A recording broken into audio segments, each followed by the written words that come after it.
Class 10th के प्यारे विद्यार्थी ध्यान दें। आज की इस वीडियो में आपको बेस्ट द्विवेदी युग के प्रमुख कवि और उनकी रचनाएं एक ही वीडियो में आपको डिटेल में जानने को मिलने वाली।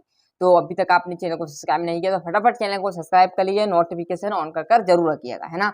तो पहला देखिएगा, जो कवि थे हमारे मैथिली शरण गुप्त। क्या थे? मैथिली शरण गुप्त। इनकी जो रचनाएं थे पंचवटी, संकेत और यशोधरा। मतलब ये क्या है, पंचवटी पर चले गए थे, वहां पर यशोधरा को उसने क्या दे दिया था, संकेत दे दिया था। किसने? मैथिली शरण गुप्त ने। इस तरह से आप करोगे तो अच्छे समझ में आ जाएगा। क्या है, एक बार और डिटेल में समझिएगा। क्या थे? जो मैथिली शरण गुप्त थे वो कहाँ चले गए थे? पंचवटी में चले गए थे। उसने क्या किया था, मैथिली शरण गुप्त ने यशोधरा को क्या दे दिया, तो संकेत दे दिया था कि मैं पंचवटी पर हूँ। इस टाइप से आप करोगे ना तो जल्दी याद रहेगा और परीक्षा तक लॉन्ग टाइम तक आप याद रख सकते। दूसरा है नाम राम नरेश त्रिपाठी। ये क्या था? स्वप्न, मिलन और प्रतीक्षा। मतलब ये राम नरेश जो त्रिपाठी थे ये सपने में ही क्या करते थे, चलते थे और मिलन करते थे। क्लियर है? सपने में भैया इनकी राधिका आ जाती थी, वहीं इनका मिलन हो जाता पति का।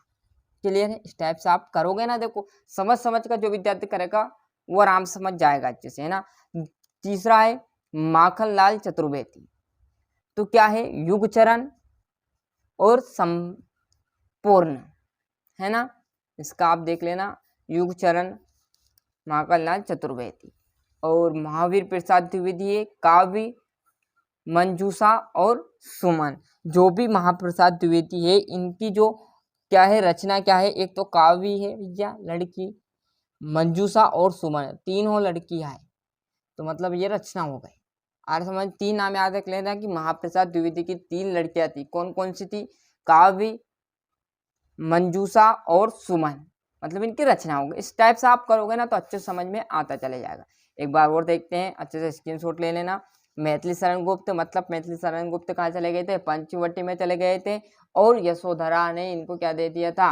संकेत। सॉरी, मैथिली शरण गुप्त ने यशोधरा को दे दिया था संकेत पंचवटी पर से।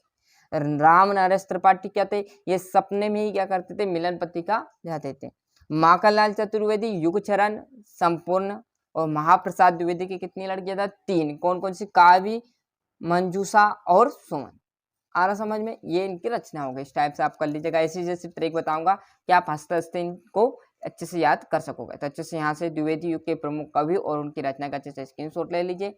मिलते हैं इसके अगले वीडियो में। अभी तक आपने चैनल को सब्सक्राइब नहीं किया तो फटाफट चैनल सब्सक्राइब कर लीजिए, साथ ही साथ नोटिफिकेशन ऑन करते चलिएगा। मिलते हैं इसके अगले वीडियो में। और अदर सब्जेक्टिव तैयारी करा दी जा रही है, नहीं देखे तो जरूर देखिएगा।